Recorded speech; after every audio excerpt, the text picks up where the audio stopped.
What is up, everybody? Jay Costa here. Welcome back to the channel. So I wanted to give you another housing market update. It is very, very clear to everyone involved that the housing market has completely changed from what it was only a few months ago. Since the Fed raised interest rates back in March, that shot up the 30-year mortgage up to a high of about 5.5%, and we're still in the fives, and sometimes you hear, even higher than that. So home buyer demand has dropped drastically. Now, the real question is whether it's just going to be a shift, a slow, easy shift to a more buyer-friendly market with less competition and more inventory to choose from, or do we have major problems on our hands going forward, and are we looking at a impending housing market crash? But first, before I get started, you guys, I want to thank you so much for tuning in to the video. Like I said, my name's Jay Costa. I'm a real estate agent and investor here in northern New Jersey, right outside of Manhattan, New York City. And if you get any value or enjoyment out of this video at all, please smash that like button down below. It really helps grow the channel. And comment as well. Let me know what you think about my thoughts and what I say in this video down below in the comment section. If you agree with me, if you disagree with me, and you think I'm an idiot, let me know and I'll get into a fight with you. All jokes aside, guys, appreciate you watching. Now onto the video. So as I stated, home buyer demand is down significantly. The amount of people searching homes for sale on Google is down drastically. It's down about 10% from this time last year. The Redfin Housing Market Demand Index is down 9% from this time last year and is down 7 weeks in a row now. And the amount of showings in this country, according to Showing Time, is down 27% from this time last year. That is a huge drop in the amount of activity that's going on in the market right now. Mortgage purchase applications, meaning applications for a mortgage to purchase, not refi, is down 14% from this time last year. And this is all with the 30-year mortgage rates actually coming down slightly to about 5.1% when they were at a high of 5.5%. So very clearly, homebuyer demand is on a very drastic downward trend. But what does this mean on the seller side? What does this mean to sellers, to the inventory side? Well, the median home sales price is still up 16% from this time last year. And the median asking price is still up 17% from this time last year. In addition, the average list to sale ratio, meaning the percentage of list price compared to sales price, is still above 100% at about 102%. So that means that on average nationally, that homes are still selling for higher than list price by 2%. But you could explain that a couple different ways, I think. First, this only accounts for homes that sold. It doesn't account for homes that are still active and sitting on the market. And two, as we've stated on this channel before in previous videos, sales data in real estate is a lagging indicator. It's looking back 2 months ago. All that being said, inventory still is pretty low nationally, but it is creeping up, and the amount of homes, the rate at which homes are being put on the market is double, twice as much as what it was last year. So what I think we're seeing in the housing market right now is the home buyers just being completely priced out of this market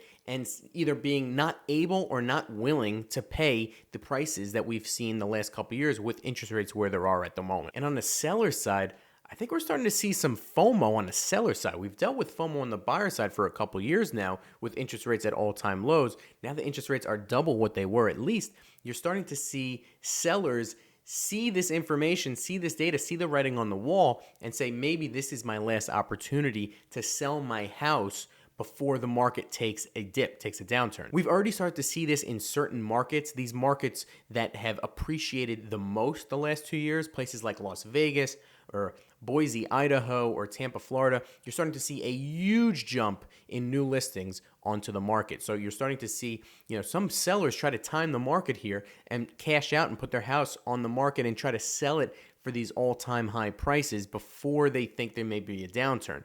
You're also going to start seeing this in second home markets where, markets where a lot of people don't live there full time, that they're there just as a secondary home. Because with a lot of talk in the news and things about, potential recessions, the stock market is down a lot since the beginning of the year. It gets people worried. Gas prices are so high, inflation is so high. People are nervous and people are worried that the economy in general is going to be taking a downturn in the near future, whether that's 3 months from now or a year from now. People are getting scared. So the first people you figure that are going to try to time the market and sell their property are sellers that own a second home. In recessionary times, obviously a second home is a pure luxury, right? So they may want to think about selling that property, cashing out before the market takes a downturn, and that way they insulate themselves, from any potential further damage. Now, home price drops, meaning homes on the market as active listings that actually had to drop their price is up to almost 20%. Almost 1 in 5 listings dropped their price in the first 4 weeks of May. That is substantial because a price drop was almost never not heard of for the last 2 years. Since the housing market has shot up so quickly. The bottom line is the interest rates are taking effect and having the effect that they were completely planned to do. The homebuyer demand has been way too strong the last 2 years, and that's the point of raising interest rates. It slows down demand. It slows down demand for houses, slows down demand for gasoline and oil. It slows down demand for milk. It slows down demand for everything. And that's the point, to try to get the inflation down. So where do we go from here? Well, I think at this point, if you're paying attention to the housing market and you're trying to time out whether it's a good time to buy or a good time to sell, here's what I would say. Number one, if you're a buyer, listen, you could still look for a property, but you do not have to overpay for a house anymore. Just because a house has a list price does not mean that's where you have to start. You could underbid. You could start underbidding on these properties, I promise you. Now, obviously, real estate is a very local industry, and it really depends on which market you're in, but you do not have to overpay for houses anymore just for the right to have the house. You don't have to waive inspections anymore, anything like that. So you can keep looking as long as your time horizon is long enough, 7 to 10 years. I've said this in the past. Keep looking and put offers in, but put offers in at the right prices. You don't have to overpay for property. If you're a seller and if you've been thinking about selling and have just held off until now, I would put your house on the market as soon as possible, because me personally, I think that the home prices are going to show a downtrend into the end of this year. Now, once again, it really depends on your market and, of course, your situation. Don't try to time the market just for the hell of it, because it costs money to sell your house and to move as well. It may cost you 8% to sell your property between taxes and commissions and repairs and everything. So if the market takes a 10% drop, but it costs you 8% to sell, is that worth it? Is that worth the move? The answer is most likely not. But if you were planning on moving anyway, do it right now. So where do we go from here in the housing market? Well, I think at this stage, we're going to have to really, really pay attention to the more macroeconomic scale and the economy data that we're seeing come out every single day. There's a good chance that we don't go into a recession this year at least, and home prices may be pretty stable until the end of this year into next. But there's also a pretty good chance that there's a recession coming if we're not already in one.